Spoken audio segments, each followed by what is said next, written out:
अस्सलाम वालेकुम दोस्तों, आज के इस वीडियो में राजेश के सवालों के जवाब दिए जाएंगे सूरह मरियम के हवाले।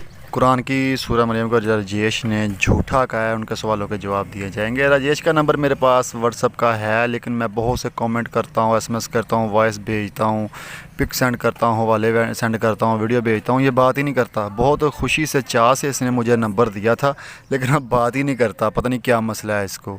चलो फिर भी हम इसकी इस वीडियो का जवाब देंगे, क्योंकि हमने इससे बहुत दिन पहले वादा किया था कि तेरी इस वीडियो का जवाब देंगे। तो इंशाल्लाह इस वीडियो में इसका सवाल का जवाब दिया जाएगा, तो इस वीडियो को ज़रूर देखें। करते हैं। लेकिन कुरान में हम लोग देखेंगे तो कुरान में जो है कई सारी झूठी बातें हैं, कई सारी हिस्टोरिकल झूठी बातें हैं और बहुत सारी पाखंडी बातें जो है ना कुरान में जो है ना लिखा गया है। और ये लोग जो है ना अपनी झूठी बातों को सच साबित करने के लिए बाइबल को जो है गलत साबित करते रहते हैं। तो इसीलिए मैं जो है इस वीडियो को बना रहा हूँ ताकि ये बताओ कि बाइबल जो है ना सच्चा है, कुरान में जो भी बातें लिखी गई है सब झूठ है, सब पाखंड है करके इस वीडियो के द्वारा मैं बताने वाला हूँ। तो चलिए कुरान में हम लोग देखते हैं कि कुरान में जो है मरियम के बारे में कितनी सारी झूठी बातें लिखी गई है। जैसे कि हम लोग देखते हैं सूरह मरियम में सूरह नंबर 19 आयत नंबर 22 से हम लोग पढ़ेंगे। यहाँ से जो है ना कितनी झूठी बातें मरियम के बारे में लिखा है करके हम लोग देखेंगे। जैसे यहाँ पर लिखा है, फिर वह गर्भवती हो गई तथा उस गर्भ को लेकर दूर स्थान चली गई। मतलब पहला आयत ही क्या पता है, टोटल जो है ना गलत है, क्योंकि बाइबल में हम देखते हैं कि मरियम जो है ना कहीं पर भी भाग नहीं गई, कहीं दूर स्थान में बिल्कुल भी चली नहीं गई। लेकिन अब तो 23 आयत में इस तरह लिखा है, फिर प्रसव पीड़ा उसे खजूर के तने तक लाई, कहने लगी क्या ही अच्छा होता मैं इससे पहले मर ही जाती और भूली बिसरी हो जाती। मतलब यहाँ पर हम लोग देखेंगे तो दूर स्थान चले जाने के बाद मरियम जो है एक खजूर के पेड़ के नीचे आई करके कुरान जो है ना बता रहा है। मतलब कुरान में हम लोग देखेंगे तो खजूर के तने के जो है खजूर के पेड़ के नीचे आई करके और वहाँ पर जो है ये बोलने लग गई कि मैं मर जाती तो अच्छा था या फिर भूली बिसरी हो जाती तो अच्छा था करके इस तरह बोल रही करके कुरान जो है ना मैं बता रहा है, जो कि बिल्कुल भी जो है ना झूठा है, बिल्कुल भी जो है ना यहाँ पर मिलावटी बातें हैं। क्योंकि बाइबल में हम देखते हैं तो मरियम जो है चरनी में जो है ना यीशु मसीह को जन्म दिया। मतलब यहाँ पर पशुशाला है, वहाँ पर जो है ना यीशु मसीह को जन्म दिया। मतलब ईसा अलैहिस्सलाम की जहाँ पे वलादत हुई वहाँ पे खजूर का दरख्त था, यह कुरान गवाही दे रहा है। आज जो तुम लोगों के पास ईसा अलैहिस्सलाम की विलादत की जगह है, वहाँ पे कितनी सदियाँ गुजर गई, खजूर का दरख्त नहीं कायम रहा होगा। ठीक है, तो वक़्त के लिहाज से जैसे नबी करीम सल्लल्लाहु अलैहि वसल्लम, हमारे प्यारे नबी पाक सल्लल्लाहु अलैहि वसल्लम की विलादत की जगह थी, वो आपका घर मुबारक था। उसके बाद वहाँ पे मस्जिद बना दी गई, उसके बाद वहाँ पे लाइब्रेरी बना दी गई। ठीक है ना, इस तरह से जो वक़्त पैदाइश है ईसा अलैहिस्सलाम का वो भी हो सकता है अब क्या का उसका क्या बन गया हो। ठीक है, वहाँ पे खजूर थी जब ईसा अलैहिस्सलाम की विलादत हुई। कुरान की बातें ये आपको झूठी लग रही है, मैं आपको बाइबल से अब हवाला देता हूँ। किताब इज़ाया चैप्टर 29 वर्स 12 में लिखा है, और फिर वो किताब किसी नाख्वानदा को दे और कहें इसको पढ़, वो कहे कि मैं पढ़ना नहीं जानता। यानी कि किसी अनपढ़ नबी को किताब देगा खुदा और वो कहेगा कि मैं पढ़ना नहीं जानता। यही वाक़या पेश है जब मोहम्मद सल्लल्लाहु अलैहि वसल्लम को पहली वही हज़रत जिब्राइल अलैहिस्सलाम लेके आए, तो आपने फरमाया कि मैं पढ़ना नहीं जानता। किताब यूहन्ना चैप्टर 16 वर्स 12 और 13 में ये लिखा है, ईसा अलैहिस्सलाम फरमा रहे हैं, मुझे तुमसे और भी बहुत सी बातें कहना है, मगर अब तुम इनकी बर्दाश्त नहीं कर सकते। क्या नहीं कर सकते? बर्दाश्त नहीं कर सकते। ईसा अलैहिस्सलाम फरमा रहे हैं तुम लोगों को कि तुम इनकी अब बर्दाश्त नहीं कर सकते, लेकिन जब वो यानी रूह हक आएगा तो तुमको तमाम सच्चाई की राह दिखाएगा, इसलिए कि वो अपनी तरफ से ना कहेगा, लेकिन जो कुछ सुनेगा वही कहेगा और तुम्हें आइंदा की खबरें देगा। यानी कि ये पेशन गोई मोहम्मद सल्लल्लाहु अलैहि वसल्लम की तरफ इशारा है कि ईसा अलैहिस्सलाम फरमा रहे हैं कि मुझे तुमसे बहुत सी बातें कहना है, लेकिन तुम बर्दाश्त नहीं कर सकते, लेकिन जब मोहम्मद आएंगे तुमको तमाम सच्चाई की राह दिखाएंगे, बातें बताएंगे। यही बातें कुरान में है ना, सच्चाई की बातें जो तुम बर्दाश्त नहीं उस वक्त कर सकते थे। ईसा अलैहिस्सलाम ने वो पेंडिंग कर दी, आपको बताया नहीं, लेकिन ये बता दिया कि मोहम्मद सल्लल्लाहु अलैहि वसल्लम आपको वो बातें बताएंगे। तो वो बातें बताई हैं, तो क्यों उन बातों से भाग रहे हो? मैं आपको एक और बाइबल से रेफरेंस देता हूँ। किताब इस्तिस्ना चैप्टर 18 वर्स 18 में ये लिखा हुआ है, मैं उनके लिए उन्हीं के भाइयों में से तेरी मानद एक नबी बर्पा करूँगा और वो अपना कलाम उसके मुंह में डालूँगा और जो कुछ मैं उसे हुक्म दूंगा वो वही उनसे कहेगा। यहाँ खुदा यहीं पे फरमा रहे हैं मूसा अलैहिस्सलाम का, मैं तेरी मानद एक नबी बर्पा करूँगा, अपना कलाम उसके मुँह में डालूँगा, जो मैं उसे कहूँगा वो वही उनसे कहेगा। ठीक है ना, यानी कि मेरे हुक्म के अलावा वो कुछ नहीं कहेगा। ईसा अलैहिस्सलाम भी फरमा रहे हैं कि मुझे बहुत सी बातें कहना है तुम लोगों को, लेकिन अब तुम इनकी बर्दाश्त नहीं कर सकते, लेकिन मोहम्मद आपको सब कुछ आके बताएंगे। जब बता दिया ठीक है, आकर उन्होंने तो क्यों यकीन नहीं कर रहे फिर इन आयतों के ऊपर। राजेश ने सूरह मरियम की आयत नंबर 22 का हवाला दिया है। फिर हुआ ये कि मरियम को इसके बच्चे का हमल ठहर गया और जब विलादत का वक्त करीब आया तो वो उसको लेकर लोगों से अलग एक दूर मकाम पर चली गई। यहाँ पे लोगों से अलग होने की बात हो रही है। जब एक कुंवारी लड़की को हमल हो जाए ना, तो वो अपनी इज़्ज़त बचाने के लिए, लोगों से बातें सुनने के से बाज रहने के लिए, बचने के लिए जो है वो अपने आप को अलहदा कर ले। इसमें क्या गुनाह है? लोगों से दूर किया, अपने रिश्तेदारों से, अपने जाने पहचाने वालों से, कि लोग मुझे बुरी ना कहें। और मिसाल के तौर पे मैं आपको एक तफसीर बताता हूँ। दूर के मकाम से मुराद लहम है।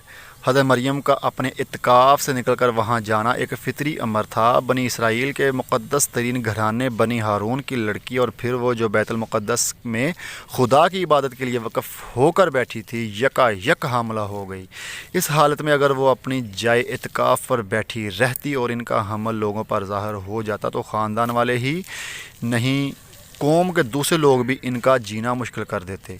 इसलिए बेचारी इस शायद आजमाइश में मुब्तला होने के बाद खामोशी के साथ अपने इत्काफ़ का हुजरा छोड़कर निकल खड़ी हुई, ताकि जब तक अल्लाह की मर्ज़ी पूरी ना हो कौम की इस लानत और मलामत से बची रहें। औरतों का ये फ़ितरी अमल है कि जब वो शादीशुदा उनको हमल हो जाए तो अपने आप को छुपाना शुरू कर देती हैं। लेकिन अगर किसी कोई कुंवारी लड़की यहाँ हमला हो जाए, ठीक है, तो फिर उसके लिए तो बहुत आजमाइश की बात होती है ना। इसलिए उन्होंने थोड़ी सी अलहदगी इख्तियार की थी कि लोग मुझे बुरा ना कहें। मत्ती की इंजील चैप्टर 1 वर्स 18 में ये लिखा हुआ है, अब यस्सु मसीह की पैदाइश इस तरह हुई कि जब इसकी मां मरियम की मंगनी यूसुफ के साथ हो गई तो उनके इकट्ठे होने से पहले वो रूहुल कुद्दस की कुदरत से हामिला पाई गई। यानी कि यूसुफ के साथ मरियम अलैहिस्सलाम की मंगनी हुई थी। ठीक है, यहाँ पे साफ़ तौर पे लिखा है, आगे लिखा है आयत नंबर 20 में, वो इन बातों को सोच ही रहा था कि खुदावंद के फरिश्ते ने इससे ख्वाब दिखाई देकर कहा, ए यूसुफ इब्न दाऊद, अपनी बीवी मरियम को अपने हाँ ले आने से ना डर, क्योंकि जो इसके पेट में है वो रूह कुद्दुस की कुदरत से हुआ है। ठीक है दोस्तों, कुरान में जो लिखा है वो आपने राजेश से भी सुन लिया, मुझसे भी सुन लिया, ठीक है, लेकिन ये बाइबल में लिखा हुआ है।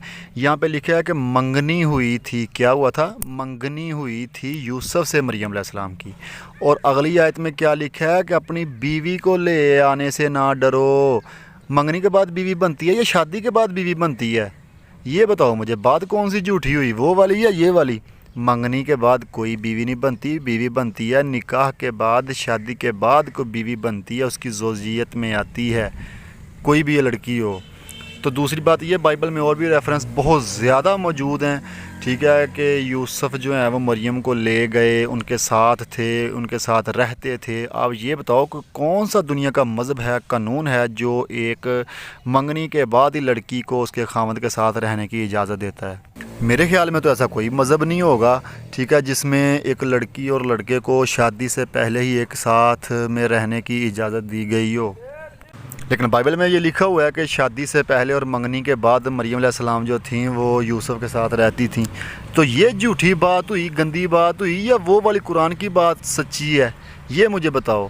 इसलिए ईसा अलैहिस्सलाम ने कहा था कि बहुत सी बातें तुमसे कहना है लेकिन तुम बर्दाश्त नहीं कर सकते, मोहम्मद आकर तुमको बताएंगे। मरियम से कहता है कि खजूर की डाली को हिला दे, तब उसमें से जो है ना खजूरें गिरेगी, तब तो क्या करना, खा पी के अपनी आंखें ठंडी कर लेना। मतलब अपना भूख जो है ना मिठा लेकर के हमें साफ साफ जो है ना पता चलता है। लेकिन तुरंत बाद ही हम लोग देखेंगे तो यहाँ पर अल्लाह जो है मरियम को झूठ बोलना सिखाता है। यहाँ पर इस तरह लिखा 26 में, फिर यदि किसी पुरुष को देखे तो कह दे, वास्तव में मैंने मन्नत मान रखी है अत्यंत कृपाशील के लिए। मतलब खजूर खाने के बाद ये बता रहा कि यदि कोई मनुष्य मिले तो क्या कर देना, मैंने रोज़ा रखा है करके, मैंने उपवास रखा है करके झूठ बोलने के लिए यहाँ पर अल्लाह जो है ना सिखा रहा है। मतलब सबसे ये बोल रहा है कि यदि किसी मनुष्य को देखे तो कह दे, वास्तव में मैंने मन्नत मान रखी है अत्यंत कृपाशील के लिए, अतः मैं आज किसी मनुष्य से बात नहीं करेगी। मतलब मरियम यहाँ पर बात ही कर रही है, और बात करते हुए क्या बोल रही है, मैं किसी मनुष्य से बात नहीं करूँगी। मतलब बात करते ही क्या कर रही है, बात नहीं करूँगी करके लिखा है। मतलब यहाँ पर झूठ जो है ना इसी तरह होता है, झूठी बातें इसी तरह लिखी जाती है। मतलब साफ साफ पता चलता है कुरान में जो है ना यहाँ पर मिलावटी बातें हैं,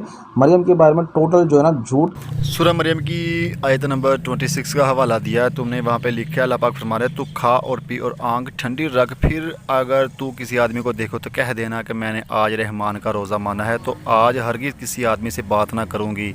ये तुमने बोला है कि खुदा खुद कह रहा है कि किसी आदमी से कहना कि मैंने बात ना करने का रोज़ा रखा हुआ है। इसकी समझ तुझे तब आती अगर इससे अगली आयत भी पढ़ते। 29 आयत में लिखा है, मरियम ने अपने बच्चे की तरफ इशारा किया। सब कहने लगे, लो भला हम गोद के बच्चे से बातें कैसे करेंगे। ये है तुम्हारे सवाल का इसका जवाब कि यहाँ पे साफ़ तौर पर लिखा है, मरियम अलैहिस्सलाम ने बात करके नहीं बताया कि मैं किसी से बात नहीं करूँगी, मैंने रोज़ा रखा है। इशारा किया ईसा अलैहिस्सलाम की तरफ कि इससे पूछ लो, सिर्फ इशारा किया है। तो यहाँ पे रोज़ा जो था ना, वो खाने पीने वाला नहीं था, खजूर खा कर रोज़ा रख लिया, ये रोज़ा नहीं था। खजूर तो वैसे भूख की वजह से उनको खिलाई थी, पानी पिलाया था। बाकी रोज़ा बात करने का है कि किसी इंसान से मैं बात नहीं करूँगी, ये मेरा रोज़ा है आज का। और फिर रोज़ा उन्होंने रखा, तोड़ा नहीं। और अगली आयत में लिखा है 29 में कि इशारा किया ईसा अलैहिस्सलाम की तरफ, बात करके नहीं बताया कि मैंने रोज़ा रखा है। और ये बात करने का रोज़ा है। रोज़ा एक किस्म का नहीं होता, हर किस्म का रोज़ा होता है, बहुत किस्मों का रोज़ा होता है। तुम सिर्फ खाने पीने की चीज़ को ही रोज़ा कह रहे हो।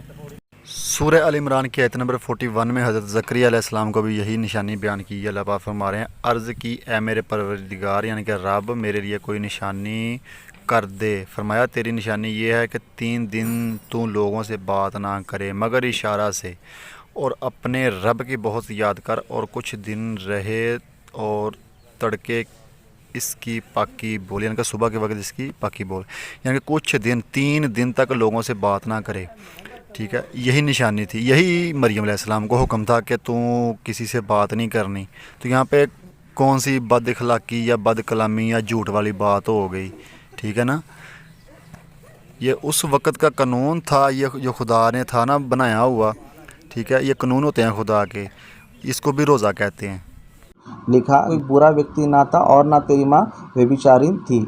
मतलब यहाँ पर भी हम लोग देखें तो साफ साफ जो है ना यहाँ पर हिस्टोरिकल एरर करके हमें यहाँ पर साफ साफ नज़र आता है। मतलब 28 आयत में लिखा है कि हे हारून की बहन, मतलब कुरान में जो है ये बताया जा रहा है कि मरियम जो है ना हारून की बहन है करके बताया जा रहा है। मतलब साफ साफ पता चलता है कि कुरान जो है मिलावटी किताब है, इसमें हिस्टोरिकल जो है ना गलत लिखा गया। क्योंकि मतलब मरियम से और मूसा हारून से जो है ना टोटल जो है ना हज़ारों साल का डिफरेंट है। मतलब तकरीबन जो है ना 1500 साल का जो है ना डिफरेंट है। मतलब बाइबल में हम लोग देखते हैं कि हारून की बहन जो है ना मरियम है, जो पुराने नियम है, जो मूसा की भी बहन थी। लेकिन कुरान में जो है ना साफ साफ ये लिखा है कि मरियम जो है ना हारून। मरियम अलैहिस्सलाम को नस्ल के हिसाब से मूसा अलैहिस्सलाम की बहन बताया गया, जैसे कि मत्ती की इंजील चैप्टर 1 वर्स 1 में लिखा है, यस्सु मसीह इब्ने दाऊद इब्ने इब्राहीम का नस्ब नामा। या क्या ईसा अलैहिस्सलाम का कोई वालिद था? नहीं था। तो यहाँ पे इब्राहीम अलैहिस्सलाम और दाऊद अलैहिस्सलाम का बेटा बताया जा रहा है ईसा अलैहिस्सलाम को, मसीह को। ठीक है, और बहुत से मकाम पर बाइबल में ईसा अलैहिस्सलाम को इब्ने आदम भी कहा गया है। तो क्या वो आदम अलैहिस्सलाम के बेटे थे, इब्राहीम अलैहिस्सलाम या दाऊद अलैहिस्सलाम के बेटे थे? उनका तो ज़मीन के दुनिया में कोई बाप ही नहीं था। ये सिर्फ उनकी निशानदेही, उनकी नस्ल, यानी कि जो उनका बाद में होने वाला ईसा अलैहिस्सलाम का मरियम अलैहिस्सलाम का जो खामिद था ना, यूसुफ। ठीक है, तो उसकी जो नस्बनामा था ना दाऊद अलैहिस्सलाम और इब्राहीम अलैहिस्सलाम से मिलता था जाकर नस्ल से, और आदम अलैहिस्सलाम से आ रहा था। आदम अलैहिस्सलाम से तो मरियम अलैहिस्सलाम भी आ रही थी। तो इस लिहाज से उनको इब्ने आदम, इब्ने दाऊद और इब्ने इब्राहीम कहा गया था। इसी तरह कुरान में मरियम अलैहिस्सलाम को मूसा अलैहिस्सलाम की बहन कहा गया है। उनकी बहन है। जो 29 आयत में इस तरह लिखा है, मरियम ने उसकी ओर संकेत किया, लोगों ने कहा हम कैसे उससे बातें करें जो गोद में पड़ा हुआ एक शिशु है। वह शिशु बोल पड़ा, मैं अल्लाह का भक्त हूँ और उसने मुझे पुस्तक प्रदान की है तथा मुझे नबी बनाया है। मतलब 29 और 30 में पढ़ेंगे, समझो यहाँ पर भी जो है ना बहुत झूठी बातें लिखी गई है, जिसका ना सबूत है, जिसका ना कोई एविडेंस है। जैसे कि हम लोग देखते हैं कि जब यीशु मसीह जब गोद में थे या फिर यीशु मसीह जब छोटे बच्चे थे, उसी समय यीशु मसीह बोल पड़ा कर कुरान जो है ना कह रहा है। लेकिन बाइबल में हम लोग देखते हैं यहाँ पर कहीं पर भी जो है ना ऐसा कोई इंसिडेंट बाइबल में बिल्कुल भी नहीं है। लेकिन कुरान जो है ना साफ साफ जो है ना झूठी स्टोरी बता रहा है, झूठी कहानी यहाँ पर। राजेश, बड़े अफसोस की बात है, जो खुदा बग़ैर बाप के ईसा अलैहिस्सलाम को सिर्फ औरत के ज़रिए और दुनिया में भेज सकता है, एक लड़के को बग़ैर बाप के पैदा कर सकता है, क्या वो उसको ये ताकत नहीं दे सकता कि वो बचपन में बोले? वो उन्होंने मुर्दे ज़िंदा किए, ये तुम मानते हो। परिंदों को मिट्टी की सूरत में बनाकर फूंक मारी, वो उड़ गए, ज़िंदा हो गए, ये तुम मानते हो। अंधों को रोशनी दी, ये तुम मानते हो। कोड़ियों को, मरीज़ों को जो शिफा दी, ये तुम मानते हो। बहुत से ऐसे मोइज़े किए, ये तुम मानते हो। लेकिन बचपन में बात की, ये क्यों नहीं मानते तुम भाई, ये तो बताओ।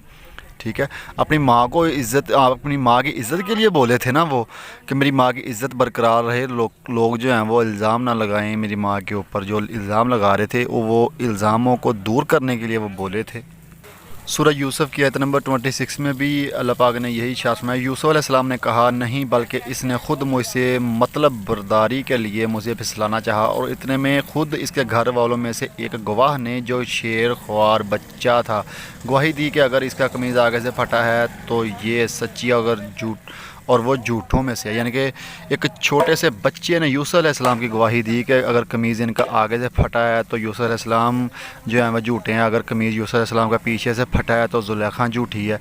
वो बच्चा बोल सकता है तो वो नबी भी नहीं था, तो ईसा अलैहिस्सलाम क्यों नहीं बोल सकते भाई, ये बताओ मुझे। अल्लाह कुछ भी कर सकता है। अल्लाह अगर बग़ैर बाप के ईसा अलैहिस्सलाम को पैदा कर सकता है ना, तो उनको बचपन में बोलने की भी ताकत दे सकता है। बता रहा है। उस तरह हम लोग और एक देखें तो वहाँ पर बोल रहा है कि वह शिशु बोल पड़ा, मैं अल्लाह का भक्त हूँ, उसने मुझे एक पुस्तक प्रदान की है। मतलब छोटे बच्चों को कैसे पुस्तक दे सकता है। मतलब यीशु मसीह जब छोटे थे उसी वक्त क्या किया, पुस्तक दिया करे। कुरान में जो ना साफ साफ जो ना झूठी बातें लिखी गई है। बातें 31 से पढ़ेंगे, तथा मुझे शुभ बनाया जहाँ रहूँ, और मुझे आदेश दिया है नमाज तथा ज़कात का, तथा जीवित रहूँ, तथा अपनी माँ का सेवक बनाया है, और उसने मुझे क्रूर तथा अभागा नहीं बनाया है। उस तरह इस आयत की सच्चाई बाइबल मत्ती की अंजील चैप्टर 26 वर्स 39 में लिखा हुआ है। फिर ज़रा आगे बढ़ा और मुंह के बल गिर कर यूँ दुआ किया, मेरे बाप अगर हो सके तो ये प्याला मुझसे टल जाए। यानी कि ईसा अलैहिस्सलाम ने सजदा किया।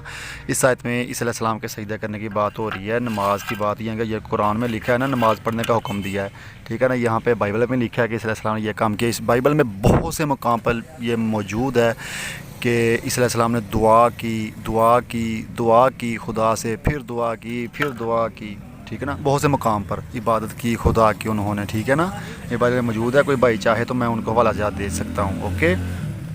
तथा शांति है मुझ पर जिस दिन मैं जन्म लिया, और जिस दिन मैं मरूंगा, और जिस दिन मैं पुनर्जीवित किया जाऊंगा। मतलब यहाँ पर हमें साफ साफ पता चलता है कि कुरान में कितना बड़ा एरर्स है, कॉन्ट्रडिक्शन हमें साफ साफ पता चलता है। मतलब यहाँ पर हम लोग देखते हैं कि 33 आयत में इस तरह कहता है कि तथा शांति है मुझ पर जिस दिन मैं जन्म लिया, और जिस दिन मैं मरूंगा, और जिस दिन पुनर्जीवित किया जाऊंगा। मतलब कुरान में हम लोग देखते हैं कि यहाँ पर यीशु मसीह खुद कहता है कि सलाम मेरे उस दिन पर, मतलब शांति मेरे उस दिन पर जिस दिन मैं जन्म लिया, और जिस दिन मैं मरूंगा, और फिर से जीवित करके उठाया जाऊंगा। लेकिन इसी बात का कॉन्ट्रडिक्शन हम लोग देखेंगे तो सूरह नंबर 4 आयत नंबर 157 में देखेंगे, समझे यहाँ पर इस तरह लिखा है कि ना उनका कत्ल हुआ, ना उनको सूली पर चढ़ाया गया। मतलब वो मरे नहीं, फिर से जी नहीं उठे करके कुरान हमें बता रहा है। मतलब कुरान में कितनी झूठी बातें लिखी गई करके हमें साफ साफ जो है ना नज़र आ रहा है। मतलब सूरह निसा की आयत नंबर 157 में जो अल्लाह पाक ने इरशाद फरमाया कि ईसा अलैहिस्सलाम को ना सूली दी गई, ना उनकी सूली पे मौत हुई, ना उनको कत्ल किया गया, ठीक है।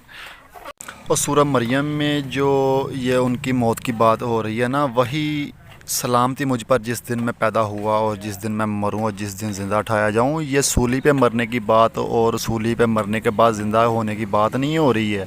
ये आयतें एक दूसरे से टकरा नहीं रही। ये जो क़यामत के करीब ईसा अलैहिस्सलाम इस दुनिया में आएंगे ना, तब उनको मौत आएगी, ठीक है। फिर उस मौत के बाद वो दफन किए जाएंगे, फिर उसके बाद उनको ज़िंदा किया जाएगा। या उस बारे में बात हो रही है। इसका जिक्र मैं एक और आयत कुरान की आयत के हवाले से आपको समझाता हूँ। सूरह निसा की आयत नंबर 159 में अल्लाह पाक इरशाद फरमाते हैं, और क़ुर्ब क़यामत नज़ूल मसीह अलैहिस्सलाम के वक़्त अहले किताब में से कोई फ़र्द या फ़िरका ना रहेगा मगर वो ईसा अलैहिस्सलाम पर इनकी मौत से पहले ज़रूर सही तरीके से ईमान ले आएगा, और क़यामत के दिन ईसा अलैहिस्सलाम इन पर गवाह होंगे। यानी कि ईसा अलैहिस्सलाम जब क़यामत के करीब इस दुनिया में तशरीफ़ लाएंगे, तब उनको मौत आएगी, फिर मौत के बाद वो ज़िंदा होंगे। ये उस मरियम, सूरह मरियम की आयत नंबर, वो आयत का जो हवाला दिया है ना राजेश ने, ठीक है, ये उस मौत के बारे में हवाला दिया हुआ है। ज़िक्र किया जा रहा है कि वो सूली के ऊपर मौत हुई, वो बात नहीं हो रही, ठीक है ना। ये बात हो रही है कि जब ईसा अलैहिस्सलाम इस दुनिया में आएंगे क़यामत के करीब, तब जब उनको मौत आएगी फिर ज़िंदा हो गए, ये वो बात हो रही है सूरह मरियम में। और कुरान तो मरीम अलैहिस्सलाम की शानें बयान कर रहा है, ठीक है, लेकिन तुमने क्या किया इसके साथ, उनकी वालदा के साथ। सूरह निसा आयत नंबर 156 में अल्लाह पाक इरशाद फरमाते हैं, और मज़ीद ये कि इनके इस कुफ्र और कौल के बाहिस जो उन्होंने मरीम अलैहिस्सलाम पर ज़बरदस्त बहतान लगाया। तुम लोगों ने तो मरीम अलैहिस्सलाम के ऊपर बहतान लगा दिया था पहले कि ये बच्चा कहाँ से ले आई शादी से पहले, हैं, शादी से पहले बच्चा कहाँ से लिया, तो बहतान लगाए थे। इसलिए इस अलैहिस्सलाम ने फरमाया था कि मुझे बहुत सी बातें तुमसे कहना है, तुम इनकी बर्दाश्त नहीं कर सकते, समझ नहीं सकते, मोहम्मद आकर तुमको सब बातें बताएंगे। जब बता दी हैं तो फिर इनके ऊपर अमल करो। तुम तो इस अलैहिस्सलाम की बात के ख़िलाफ़ ही जा रहे हो। फिर मैं बहुत उम्मीद करता हूँ कि इन सवालों के जवाब तुम्हें मिल गए होंगे राजेश। अगर और भी कोई आपको कन्फ्यूजिंग हो तो मुझसे रब्ता कर सकता है। व्हाट्सअप का नंबर मेरा तेरे पास मौजूद है, तेरे पास मेरा मौजूद है, लेकिन तुम बात नहीं करते, ये एक अलग बात है। पता नहीं क्यों तुम बात नहीं करते मेरे साथ। ये मतलब दुनिया भर का झूठी बातें कुरान में लेकर ये लोग जो है कुरान को गलत साबित करना छोड़कर, कुरान को छोड़ देना छोड़कर, ये लोग जो है अपनी झूठी बातों को सही बताने के लिए बाइबल को गलत साबित करने की कोशिश करते हैं। लेकिन कुरान का जो है हम लोग देखें तो कोई भी एविडेंस नहीं है, कोई भी प्रूफ नहीं है।